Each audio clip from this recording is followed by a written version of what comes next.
ভাই, আমার মেয়ে যা চায় তাই দেন। আর এই লন টাকা, আমি এখন যাই। বাবু, তুমি কি নেবে? আমি এই চকলেটগুলো নেব। আচ্ছা, ঠিক আছে। আমি তোর কাঁচামরিচ নেব না, এগুলো ভালো না। ভাই ভাই, অনুরোধ কইরা কই, আপনি আমার কাঁচামরিচ গুলা নিয়ে নেন। আমি নেব না তোর কাঁচামরিচ, যা সর এখান থেকে। দাদু, তুমি চলে যাও এখান থেকে।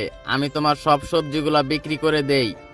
এই নাও তোমার চকলেট। না, আমি চকলেট নেব না। আমার বাবা টাকা দিছে, ওটা আমারে ফেরত দেন। আমারে 20 টাকার সবজি দাও। এই নাও। তোমার বাবা যদি আবার বকে? আমার বাবা অনেক ভালো। ঠিক আছে, তাহলে যাও। আরে আলমিনা, তুমি এগুলো কি কিনে এনেছো? সবজি কিনেছি বাবা। তুমি কার কাছ থেকে সবজি কিনেছো?